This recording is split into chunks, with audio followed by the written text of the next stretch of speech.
Belakangan ini ada series menarik nih yang baru aja kita tonton ya dalam waktu seminggu kayaknya. Nggak nyampe sih. Iyalah, tapi dalam kurun waktu seminggu kelar gitu ya. Iya. Judulnya adalah Sweet Tooth.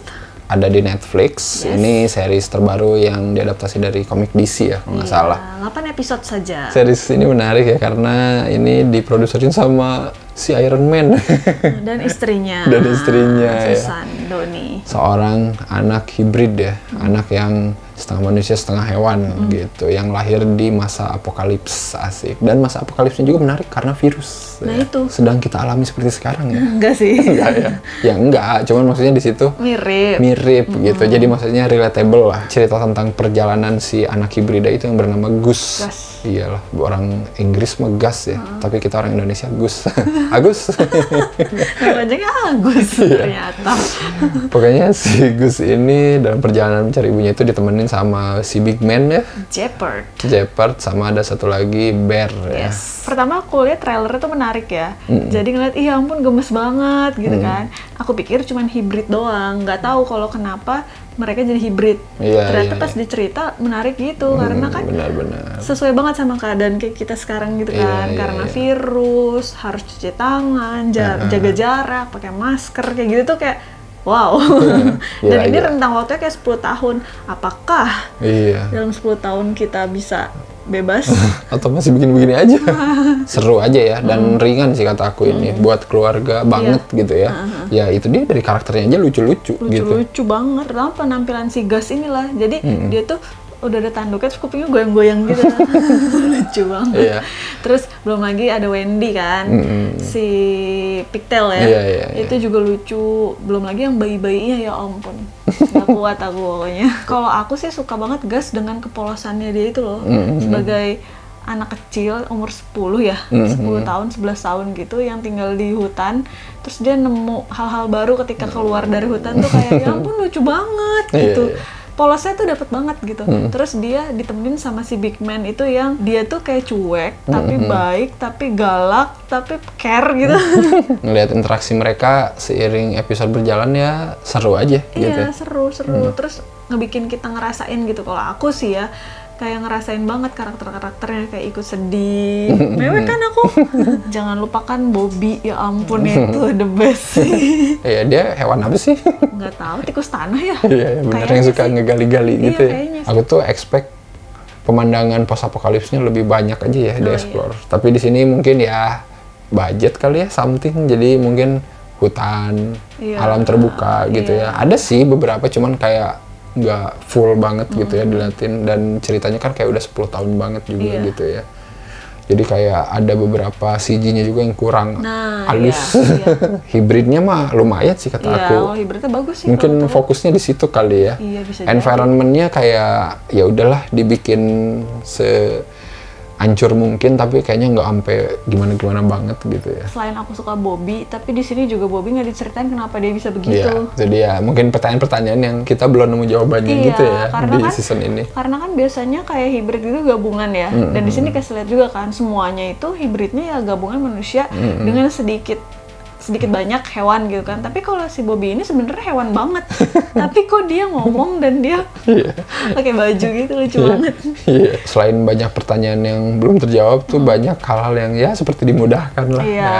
Mungkin karena ini film buat anak dan keluarga ya dibikin ya udahlah gitu ya. Gampang lah. Karakter ini mah pasti selamat lah gitu ya. Pasti ketemu lah gitu. Pasti ketemu lah gitu ya.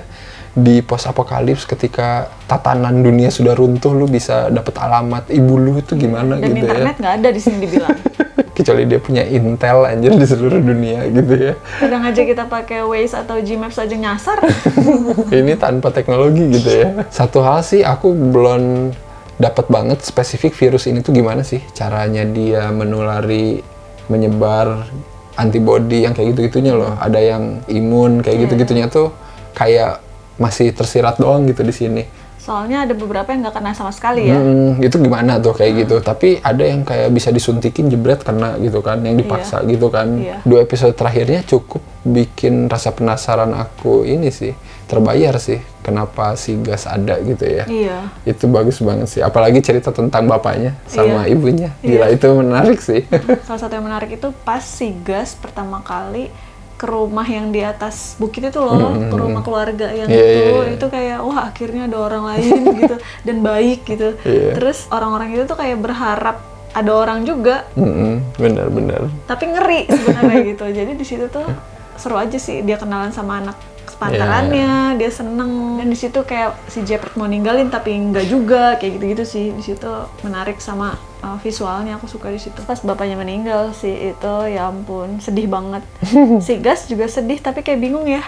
Dia cuman Paba, nggak bergerak gitu, terus dia cuma duduk di sampingnya gitu, tapi netes air matanya. Itu kayak ya Allah, gimana nasibnya anak masih kecil sendirian gitu. Cerita si ini ya, si dokter Aditya Singh itu.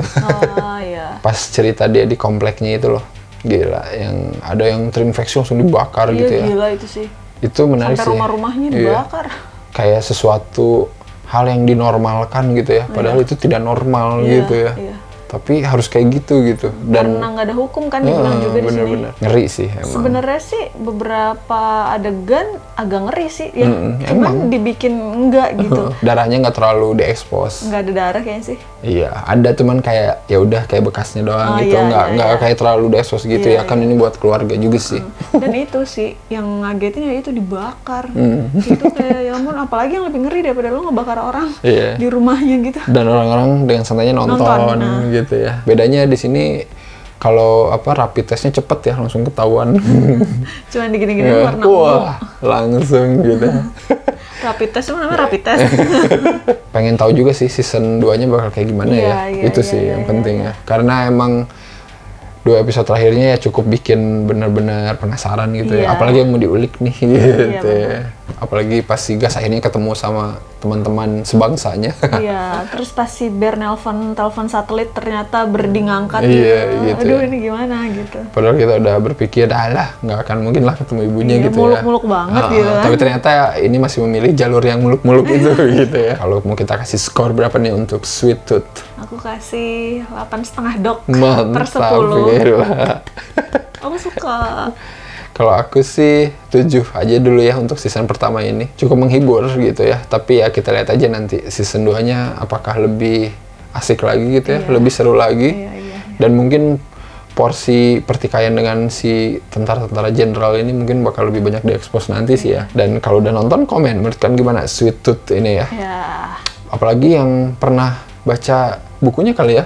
Kan dari DC Comic gitu ya, nggak tahu sih, soalnya kita beneran nggak ada knowledge banget ya soal adaptasi dari material aslinya gitu ya. Kita taunya ya udah pas jadi series ini gitu ya. Apakah emang kayak gini atau mungkin ada beberapa adjustment gitu ya. Dan seperti biasa jangan lupa apa aja? Jangan lupa like, comment, subscribe, follow Instagram Cinecrip. Dan jangan lupa beli kaosnya Cinecrip dan juga nonton konten originalnya Cinecrip ya.